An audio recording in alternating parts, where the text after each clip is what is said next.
Hello students, आज हम देखने वाले हैं थर्मोडायनेमिक्स ऑफ शॉटकी डिफेक्ट के बारे में। इससे पहले वाले वीडियो लेक्चर में मैंने बताया है कि शॉटकी डिफेक्ट और फ्रेंकल डिफेक्ट होता क्या है, तो आप उस वीडियो लेक्चर को भी एक बार देख लें।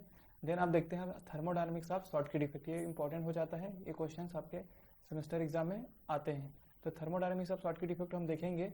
शॉटकी डिफेक्ट हम कैलकुलेट करेंगे, नंबर ऑफ शॉटकी डिफेक्ट या फिर वैकेंसी कैसे हो, कितना बनेगा, कितना जनरेट होगा, और इसको हम समझेंगे थर्मोडायनेमिक्स के पॉइंट ऑफ व्यू से। इसलिए आज हम पढ़ते हैं थर्मोडायनेमिक्स ऑफ शॉटकी डिफेक्ट। तो सबसे पहले मैं आपको बता दूं, जैसे कि हम लोग जानते हैं कि शॉटकी डिफेक्ट का मतलब ही क्या होता है, number of cation vacancy equal to number of anion vacancy. ठीक है, शॉटकी डिफेक्ट में होता क्या है, एक एनायन और एक केटायन रिमूव होता है, वैकेंसी जनरेट करता है। तो यही लिखा है, इसलिए शॉटकी डिफेक्ट में होता क्या है, number of cation vacancy equal to number of anion vacancy. उसके बाद समझते हैं, लेट कंसीडर क्रिस्टल, एक क्रिस्टल कंसीडर करते हैं in which Na plus ion और chloride ions not only present inside the solid as well as the surface of the solid. मैं यहाँ पर आपको बनाकर दिखा देता हूँ। ये मान लो एक क्रिस्टल है ना। तो इसके क्या है, इनसाइड में भी sodium plus chloride ion, sodium plus chloride ion पूरे यहाँ पर लेटिस पॉइंट, अपने लेटिस पोजीशंस पे सोडियम प्लस क्लोराइड आयन पूरे क्या है, इनसाइड में है ना। तो वैसे ही उसके ऊपर सरफेस में, यहाँ पे मैं दिखा रहा हूँ, सरफेस में भी क्या होगा, sodium plus chloride ion, sodium plus chloride ion, ऐसे करके सिस्टम, मतलब क्रिस्टल के इनसाइड में भी क्या है, सोडियम आयन और क्लोराइड आयन है। वैसे इसके सरफेस में भी क्या है, सोडियम आयन और क्लोराइड आयन है। तो यहाँ पर कुछ नोटेशन देख लेते हैं, आगे डिराइव करेंगे तो क्या क्या चीज़ को हम किस फॉर्म में नोटेशन दिए है ना। तो सोडियम प्लस और chloride ions are present inside the cell. तो हम लोग सोडियम प्लस और क्लोराइड आयन सिंपल लिखेंगे, Na प्लस और Cl माइनस को इन साइड के लिए हम डिनोट कर रहे हैं, इन साइड में है उसको इस फॉर्म में हम लोग डिनोट कर रहे हैं जो क्रिस्टल के अंदर है। ठीक है, सोडियम प्लस और क्लोराइड आयन के फॉर्म में। अब Na(S) यहाँ पे देख रहे हो आप लोग, Na(S) लिखा गया है, सोडियम और क्लोराइड S लिखा गया है। यहाँ पर भी पॉजिटिव नेगेटिव आयन हम नहीं लिख रहे हैं, जबकि सोडियम प्लस है और क्लोराइड माइनस के फॉर्म में ही है, क्योंकि हम इसको डिनोट करने के लिए सोडियम S लिखे ऊपर में। एक ऐसा किसको प्रेजेंट कर रहा है, तो present surface of the solid. जो सरफेस में सोडियम के आयंस और क्लोराइड आयंस है ना, उसके लिए हम लोग Na(S) और क्लोराइड S करके लिख रहे हैं। उनको S से मतलब है यहाँ पर सरफेस, सरफेस को दिखाने के लिए, डिनोट करने के लिए। ठीक है, वैसे अब अगर मान लेते हैं कि वैकेंसी जो जनरेट हो रहा है वो क्रिस्टल के इन साइड में हो रहा है, मतलब समझ रहे हैं ना, एक सरफेस पे सोडियम प्लस क्लोराइड आयन है और एक सरफेस के अंदर, मतलब इन साइड में क्रिस्टल के हैं। तो अगर वैकेंसी जो जनरेट हो रहा है सॉलिड में, वो कहाँ हो रहा है, उसके created after the removal of NaCl from in side the solid. जब सॉलिड के इन साइड से सोडियम प्लस और क्लोराइड आयन रिमूव हो रहा है, तो उसके लिए हम लोग डिनोट करने के लिए Na प्लस और Cl माइनस। V से है यहाँ पे वैकेंसी, Na प्लस जैसे कि मैं बताया, Na प्लस हम इन साइड के लिए लिखेंगे और Cl माइनस इन साइड क्लोराइड आयंस के लिए लिखेंगे, V वैकेंसी है। तो ऐसे सेम अगर सरफेस से अगर रिमूव होता है एक सोडियम और एक क्लोराइड आयन, तो उसको हम क्या लिखेंगे, Na लिखेंगे, यहाँ पे प्लस नहीं लिखेंगे और यहाँ पे S लिखेंगे। ठीक है, यहाँ पे S होगा, S छूट गया है ना, सरफेस से होगा तो, और क्लोराइड लिखेंगे और S लिखेंगे। तो सरफेस से अगर रिमूव होगा तो VNaS सरफेस को दिखा रहा है, V क्या है, वैकेंसी, और सोडियम लिख रहे हैं, क्लोरीन लिख रहे हैं। यहाँ पे प्लस और माइनस हम नहीं लिख रहे हैं, ताकि इजी वे में हमें समझ में आए उसको डिनोट करने के लिए। तो यहाँ तक उम्मीद करता हूँ आपको समझ में आ गया होगा। अब हम इसका करते हैं, एक एक करके समझते हैं और लिखते हैं इसका इक्विलिब्रियम।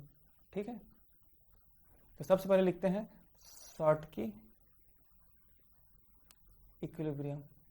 शॉटकी इक्विलिब्रियम में होता क्या है, जैसे मैं बोल रहा हूँ यहाँ पे सोडियम, देखो दो कंडीशन हो सकता है, या तो इनसाइड से वैकेंसी हो सकता है, या फिर सरफेस से हम आयंस को रिमूव करेंगे तो वैकेंसी हो सकता है। तो पहला केस में हम देखते हैं, जब इनसाइड से वैकेंसी ना हो करके कहाँ से हुआ है, सरफेस से हुआ है। तो इनसाइड में जो सोडियम प्लस है वो रखा हुआ है, और क्लोराइड आयन है इनसाइड का, वो रखा हुआ है, प्रेजेंट है, और वैकेंसी कहाँ बना है, सोडियम का सरफेस से और क्लोराइड आयन का सरफेस से। ये हो गया पहला केस। पहले केस में कहाँ मिला, वैकेंसी, मतलब आयंस कहाँ से रिमूव हुए हैं, तो सरफेस से रिमूव है ना, ये सरफेस का वैकेंसी है, सरफेस से सोडियम और क्लोराइड आयन रिमूव हो गया है ना, तब के केस में। और इन साइड वाला, ये इन साइड का है, तीन साइड में रखा हुआ है। दूसरा केस क्या हो सकता है, इन साइड वाला रखा रहेगा, सॉरी सरफेस वाला आयंस जैसे कि तैसा है, और क्लोराइड आयन इस सरफेस का है, सरफेस में कोई चेंजेस नहीं हुआ। वैकेंसी कहाँ जनरेट हो रहा है, Na प्लस में जनरेट हो रहा है। कहने का मतलब है कि वैकेंसी कहाँ मिला, इन साइड में हुआ। एक बार मैं फिर से एक्सप्लेन कर देता हूँ। ये सोडियम प्लस है, वो इनसाइड ऑफ द सॉलिड है, तो सॉलिड के इनसाइड में कोई वैकेंसी नहीं है। वैकेंसी कहाँ हुआ? सरफेस से। दूसरे केस में वैकेंसी कहाँ हुआ? इनसाइड ऑफ सॉलिड से। तो दो केस, एक केस में वैकेंसी इनसाइड से हो सकता है और दूसरे केस में वैकेंसी सरफेस से हो सकता है। तो ये हो गए दो केस। तो ये दोनों क्या है? इक्विलिब्रियम पोजीशंस पे है, ऐसा बोलते हैं, ठीक है, इक्विलिब्रियम पे। अब इसको हम लोग क्या करेंगे, थर्मोडायनेमिक व्यू से अगर लिखते हैं तो क्या लिखते हैं, जो रेट क्या बोलते हैं, equilibrium constant, equilibrium constant. Equilibrium constant क्या होता है? Product bye reactant. ये हम लोगों ने थर्मोडायनेमिक्स में पढ़ा है। प्रोडक्ट कॉन्सेंट्रेशन बाय रिएक्टेंट का कॉन्सेंट्रेशन। ब्रैकेट किसको दिखा रहा है? कॉन्सेंट्रेशन ऑफ, कॉन्सेंट्रेशन को दिखाता है ना ब्रैकेट। तो लिखते हैं प्रोडक्ट क्या है हमारे पास, ये है पूरा, तो इसमें लिखते हैं NaS का कॉन्सेंट्रेशन और Cl का कॉन्सेंट्रेशन, और क्या है? वैकेंसी ऑफ Na+ जो कि इनसाइड की वजह से वैकेंसी है, और दूसरा है Cl- ये भी इनसाइड की वजह से वैकेंसी है, ठीक है। आपको समझ में आ गया। प्रोडक्ट रिएक्टेंट में क्या है? सोडियम इनसाइड का पूरा जितना सोडियम है, और क्लोराइड आयन जो भी इनसाइड में जितने भी हैं, जितने भी सोडियम और सोडियम आयन है, और ऊपर ये क्या है? वैकेंसी कहाँ से हुआ है? सरफेस से हुआ है, इसलिए एस के साथ लिख रहा है। वैकेंसी कहाँ से हुआ है? तो सरफेस से, क्लोराइड आयन की वजह से। तो ये हो गया हमारा, क्या हो गया? ये इक्विलिब्रियम कांस्टेंट हो गया। अब हम देखते हैं यहाँ पर VNaS और लिख देते हैं NaS। इसका मतलब क्या हो रहा है?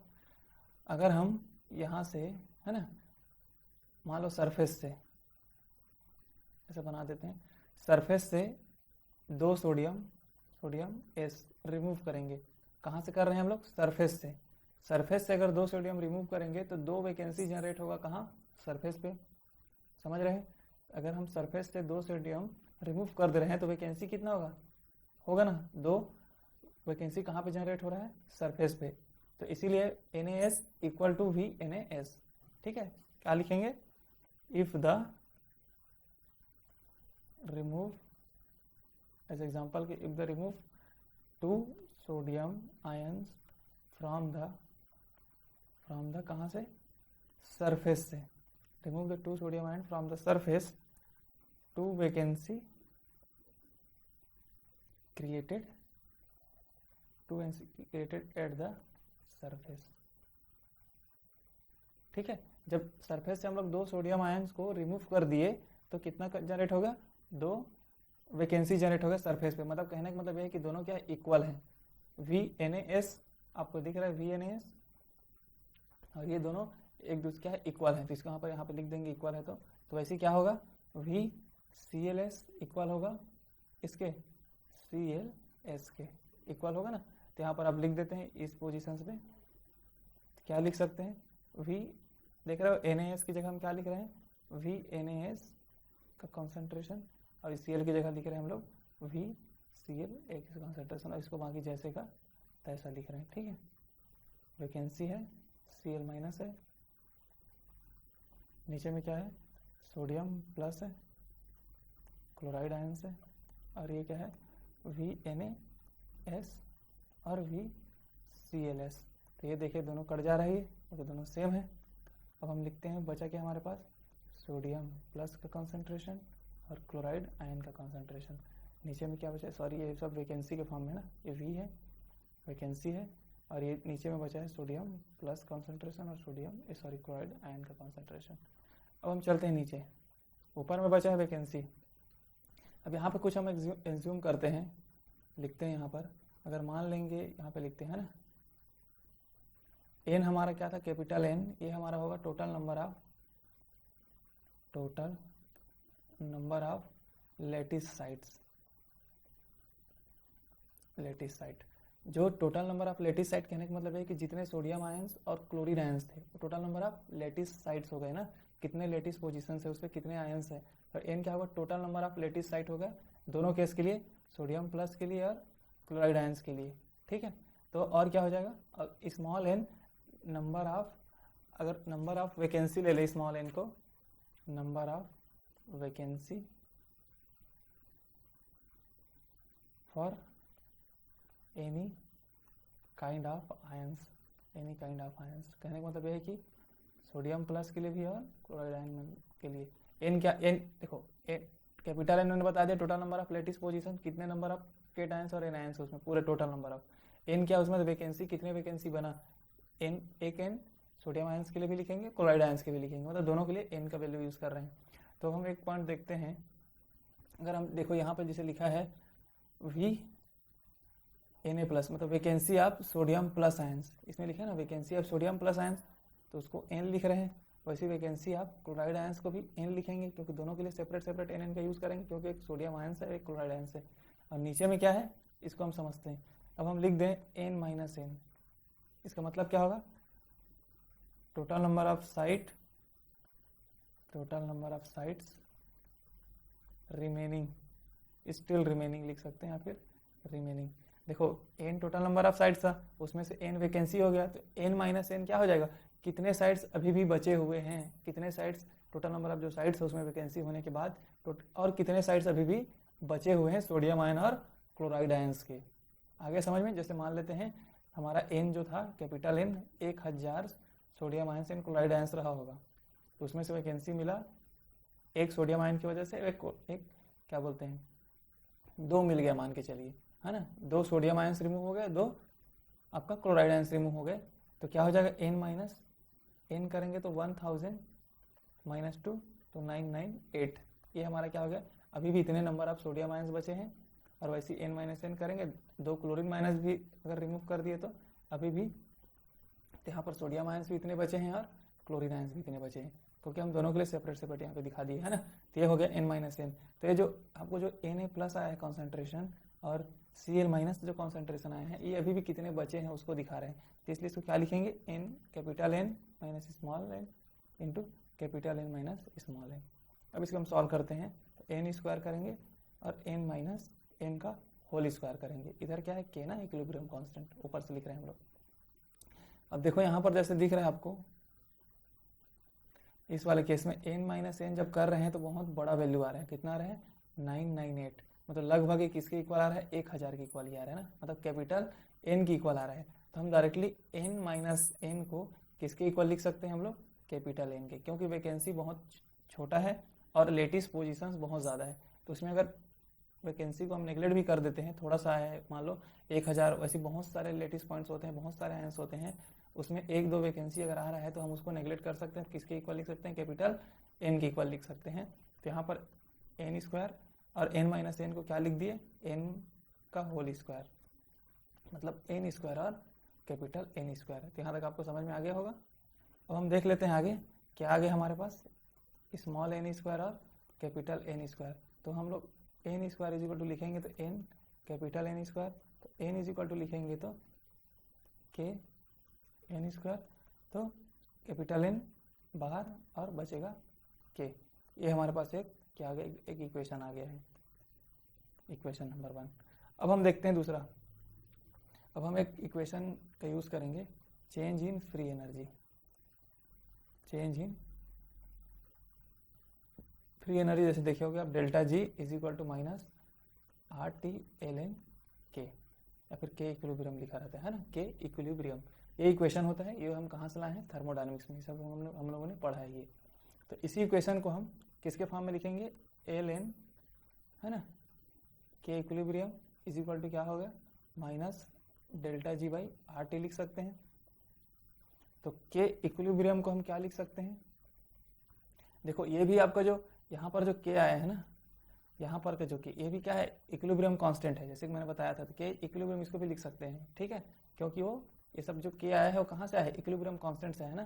तो ये हो गया, तो के इक्विलिब्रियम बराबर क्या लिख सकते हैं, e to the power minus delta G R T लिख सकते हैं, इसको याद रखेंगे आप, e to the power minus delta G इस फॉर्म में लिख सकते हैं, क्योंकि इसमें एल एन में क्या होता है, ई होता है नीचे में, है ना, L N E to the power हम लिख सकते हैं इसको, ये होता है मैथमेटिक्स के बैकग्राउंड से, ये तो आपको याद रखना है, ठीक है। तो के इक्विलिब्रियम हो गया। अब हमें पता है क्या होता है, delta G is equal to delta H minus T del S होता है। तो यहाँ पर हम इसको पुट कर देंगे डेल्टा जी को, तो ई टू दी पावर क्या हो रहा है हमारा, delta H minus T del S divided by आपका है आर टी। इसको सॉल्व करेंगे, अलग अलग कर सकते हैं इसको, माइनस डेल्टा एच बाई क्या हो गया आर टी, ये एक इक्वेशन हो गया। और माइनस देखो यहाँ पे माइनस है और यहाँ पे माइनस है, तो माइनस माइनस प्लस होकर के इसको सेपरेट कर सकते हैं हम लोग, T del S minus R T. तो यहाँ से टी टी कट गया, तो बचा क्या ये आपका बच गया e to the delta H minus R T, इधर बचा है डेल्टा एस बाई आर। तो ये वाला टर्म क्या है हमारा, एक कांस्टेंट टर्म है, ठीक है, क्योंकि क्रिस्टल का एंट्रोपी सेम है, क्योंकि उतने ही आयन से उतने ही एग्जैक्ट है। तो क्या होगा ये हो गया आपका इस एक कांस्टेंट टर्म है, तो इसको हम कांस्टेंट लिख देते हैं। तो हमारे पास क्या बचा, कांस्टेंट को पहले लिख देते हैं, ये कांस्टेंट हो गया e to the power minus delta H by R T, ये आ गया हमारे पास, ठीक है। इतना आ गया, क्या आ गया, इक्विलिब्रियम कांस्टेंट, इक्विलिब्रियम कांस्टेंट आ गया ये। अब इसी के को, इस के वैल्यू को हमें यहाँ पर पुट कर देना है, जिसको मैं यहाँ पर कर देता हूँ वहाँ पे। तो क्या था हमारे पास, n is equal to capital N था और k था, तो इस k की जगह इसको पुट करेंगे तो n, तो ऐसे करके लिख देते हैं क्या है ये कांस्टेंट टर्म, और e to the power delta h by R T है ना। तो आपको पता है रूट को हम क्या लिखते हैं, हाफ के फॉर्म में लिखते हैं, तो ये कांस्टेंट को ऐसे हाफ लिख लेंगे। अब e to the power delta h by R T को भी ऐसे करके हाफ हम लिख सकते हैं। तो कांस्टेंट के पावर में अगर हाफ भी लगा देंगे तो क्या ही आएगा, वो कांस्टेंट ही आएगा, है ना, वो कांस्टेंट टर्म है तो कांस्टेंट ही हो जाएगा। और e to the power minus delta H by R के आर टी है तो 1/2 है, तो 2 क्या होता है मैथमेटिक्स में सामने आ जाता है, डेल्टा एच तो 2 आर टी। तो overall n is equal to क्या निकला, कैपिटल N एक कांस्टेंट टर्म और e to the power delta H minus sorry 2RT minus पहले लगा दिया हूँ, तो 2RT माइनस डेल्टा एच ये हो गया। ये आपका फाइनल डेरिवेशन हम लोगों ने यहाँ पर निकाल दिया, ये हमारा फाइनल डेरिवेशन है ये।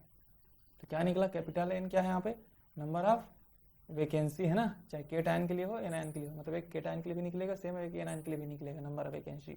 N क्या, टोटल नंबर ऑफ हमारा लेटिस साइट, लेटिस पोजीशन है, कांस्टेंट है delta H, enthalpy change, enthalpy change in enthalpy बोलते हैं, फिर एंथैल्पी चेंज, आर क्या है हमारा गैस कांस्टेंट, और टी क्या है हमारा टेम्परेचर। जो टेम्परेचर हम लोगों ने शॉर्टकी डिफेक्ट बनाने के लिए दिए हैं, मतलब परफेक्ट क्रिस्टल को जब टेम्परेचर दे तभी तो आयंस रिमूव होते हैं ना अपने पोजीशन से, तो वही टेम्परेचर है।